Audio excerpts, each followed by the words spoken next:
उत्तर प्रदेश में अवैध मदरसा अगर हुआ तो उस पर चलेगा योगी सरकार का डंडा।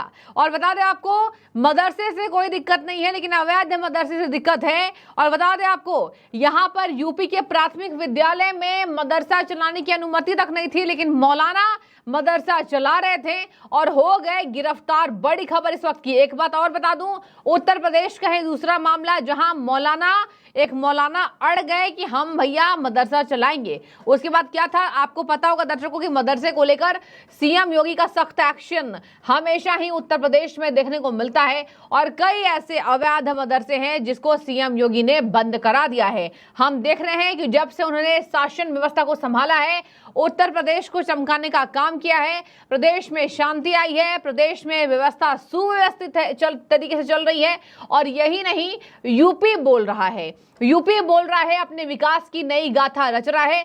उसमें प्राथमिक विद्यालय में अगर मदरसा चलेगा तब तो विकास होगा ही नहीं, बच्चे पढ़ेंगे ही नहीं, तो फिर होगा क्या। बता दें आपको, मौलानाओं को गिरफ्तार किया गया है। बड़ी खबर आपको बता दें, उत्तर प्रदेश के एक प्राथमिक विद्यालय में छुट्टी के बाद ये सरकार ने पाया कि अवैध मदरसा चल रहा था। सहायक अध्यापक अमीन अहमद अंसारी की मदद से उर्दू कक्षाएं चलाई जा रही थी, जहां पुलिस ने मौलाना जहीरुद्दीन जमशेर और साबिर हुसैन को गिरफ्तार कर जेल भेज दिया। इस वक्त की बड़ी खबर आप देख रहे हैं। अवैध मदरसा चलाने पर योगी सरकार सख्त है। योगी सरकार के द्वारा, पुलिस प्रशासन के द्वारा मौलानाओं को जेल भेज दिया गया है। मौलानाओं ने अपनी जिद की, अड़े रहे कि हम भैया नहीं मानेंगे, और आरोपित सहायक अध्यापक को भी निलंबित कर दिया है। तो देखिए, उत्तर प्रदेश में किस तरीके से स्कूलों की व्यवस्था की जानी चाहिए, इसके लिए एक नियमावली आती है, लेकिन नियमावली के ठीक उलट योगी सरकार के नाक के नीचे ये चलेगा तो योगी सरकार तो बर्दाश्त नहीं करेगी। और ये हमने देखा कि इसका रिजल्ट क्या हुआ है। आपको बता दें, यहां मुस्लिम समुदाय के लोगों ने इसका पुरजोर विरोध किया, जहां यहां कहा अगर यहां मदरसा नहीं चलेगा तो यहां पर प्राथमिक विद्यालय भी नहीं चलेगा। और ये मामला सोनभद्र का है। सोनभद्र में ही ये मामला सामने आया, जहां पर कहा गया मौलानाओं के द्वारा और स्कूल के यहां पर जितने भी मुस्लिम सहयोगी थे उनके द्वारा कि अगर यहां पर मदरसा नहीं चलेगा तो हम यहां प्राथमिक विद्यालय भी नहीं चलने देंगे। उस विद्यालय के चारों तरफ इस समुदाय के लोगों ने घेराबंदी की और तब सूचना मिलने पर पुलिस ने रास्ता खुलवाया और जो भी लोग इस काम में संलग्न थे, मतलब अवैध तरीके से जो मदरसा चल रहा था प्राथमिक विद्यालय के बाद, उस पर चलाने के बाद जिन लोगों ने विरोध किया था उस पर भी सरकार का डंडा चला है। और बता दें आपको, जहीरुद्दीन जमशेर और साबिर हुसैन को गिरफ्तार कर दिया गया है। बता दें आपको, यहाँ पर कहा जा रहा है कि पिछले 15 दिनों से विद्यालय की छुट्टी के बाद मदरसे की तर्ज पर उर्दू और आगे की सब्जेक्ट्स को पढ़ाया जा रहा था। उर्दू और तमाम तरीके से जो मदरसे में पढ़ाई जा रही थी उस कक्षाएं चलाई जा रही थी। ग्रामीणों ने क्षेत्र पंचायत सदस्य सोमारू पटेल से शिकायत की थी कि आसपास ये मामले चल रहे हैं, तो आप आके देख लीजिए। आपको बता दें, मुस्लिम समुदाय के लोग कह रहे थे कि मदरसा नहीं चलेगा तो परिषदीय विद्यालय भी नहीं चलने दिया जाएगा। खंड शिक्षा अधिकारी लोकेश मिश्रा ने बताया कि अमीन अहमद अंसारी को निलंबित कर दिया गया है। दर्शकों, अब आते हैं कंक्लूजन पर। आपने सुन लिया, अवैध मदरसा चल रहा था। कंक्लूजन ये है कि जब 100 बार आपको सरकार बता चुकी है मदरसा हम नहीं चलने देंगे, तो क्यों सरकार के सामने ये लोग अड़े रहते हैं। और यही वजह है कि बार बार मुंह की खानी पड़ती है। अब वो विद्यालय का परिसर है, आप वहां पर मदरसे में कक्षाएं चला रहे हैं, बच्चों को बुला रहे हैं, पढ़ा रहे हैं। पढ़ाई लिखाई अच्छी बात होती है, लेकिन जो तालीम आप दे रहे हैं अब उस पर तो सरकार देखेगी ना कि आप सही तालीम दे रहे हैं बच्चों को या गलत तालीम दे रहे हैं। और यही पाया सरकार ने, तो उस तरीके से रोकाबंदी हुई है। आपको बता दें, यहाँ पर सोनभद्र के सरकारी स्कूल की ही बात जो मैंने आपको बताए, यहाँ पर मौलानाओं को जेल भेजने के बाद इसका भारी भरकम विरोध पुलिस प्रशासन को उठाना पड़ा। जो 3 मौलाना गिरफ्तार हुए हैं, इस पर 3 लोगों की गिरफ्तारी पर खूब हंगामा हुआ, लेकिन पुलिस ने संभाल लिया। आपको बता दें, 3 लोगों की गिरफ्तारी के तहत धारा एक बार सुनते जाइए दर्शकों, 170, 126, 135 ए के तहत केस दर्ज कर लिया गया है। तो ये धाराओं के तहत इन मौलानाओं को गिरफ्तार किया गया है। आप बिना परमिशन ये कैसे सोच कर बैठ गए, अगर छुट्टी भी हो जाती तो वो एरिया आपका होगा। आपने तो बिल्कुल सब जगह, अब देखिए यहाँ एग्जाम्पल सामने आ रहे हैं, जैसे वक्फ की संपत्तियां इतनी हैं, वैसे ही मदरसों को बढ़ा करके कहीं ना कहीं एक लूट खसोट करने की पूरी कोशिश हो रही है।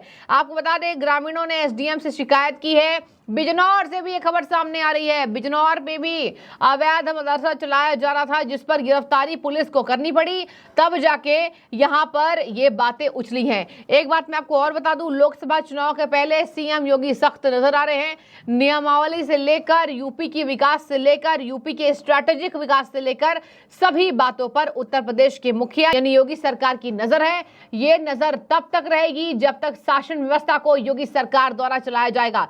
बता दें आपको, लोकसभा चुनाव में कम सीटों पर सिमटने में भाजपा को इस बार करारी हार का सामना करना पड़ा, जिसके तहत यहां ये तक बात सामने आई कि अगर योगी सरकार मतलब योगी आदित्यनाथ के हाथ में ये सब होता तो ये बातें बीजेपी नहीं झेलती। लेकिन अब योगी सरकार विधानसभा में फ्री हैंड चाहती है। आप देखिए, अवैध मदरसा बंद कराया जा रहा है। आप देखिए त्योहारों पर कितनी सख्ती है, और आज यूपी बोल रहा है त्योहारों पर सख्ती नहीं होती। दर्शकों, आप ऐसे ही रोज यातायात की प्रॉब्लम्स को झेलते हैं, और यही वजह है कि योगी सरकार ने किसी के साथ भेदभाव नहीं किया है, चाहे वो किसी भी समुदाय के साथ हो। त्योहारों पर सब पर बंदिशें लगानी जरूरी थी, वरना यातायात बाधित होती।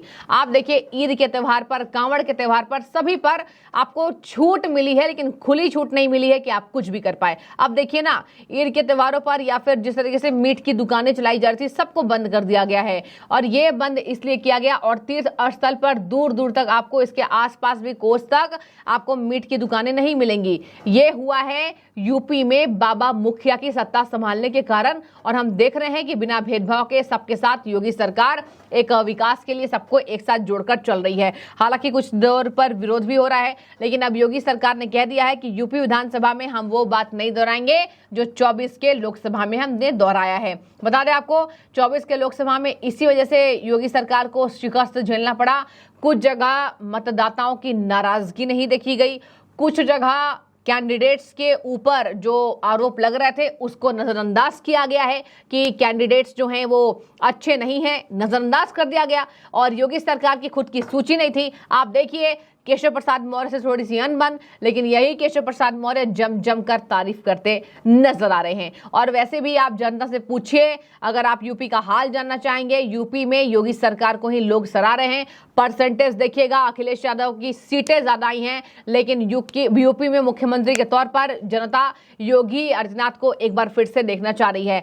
2 बार जीत चुके हैं, इस बार तीसरी बार अगर सरकार बनाते हैं तो एक ऐतिहासिक रिकॉर्ड होगा। और अब देखने वाली बात होगी कि योगी सरकार के इस फैसले के बाद किस तरीके से वहां पर विरोध बढ़ा, या फिर यहां पुलिस प्रशासन ने उसको रोक दिया। हालांकि अभी सब कुछ व्यवस्थित है और सब कुछ सांकेतिक तौर पर बता दिया गया था। अवैध मदरसा चलाने वालों की खैर नहीं है, क्योंकि ये उत्तर प्रदेश है, और ये और कोई शहर नहीं है और कोई प्रदेश नहीं है, ये उत्तर प्रदेश है। उत्तर प्रदेश में रहिएगा तो योगी सरकार के नियमावली को आपको फॉलो करना पड़ेगा। हालांकि आपको बता दें, मध्य प्रदेश में भी लगातार अवैध मदरसों पर शिकंजा कसा जा रहा है। आपकी क्या राय है? क्या आपको भी लगता है कि प्राथमिक विद्यालय में धड़ल्ले से छुट्टी के बाद मदरसा चलाना गलत है ही या सही है? कमेंट में बताइएगा। शुक्रिया आपका।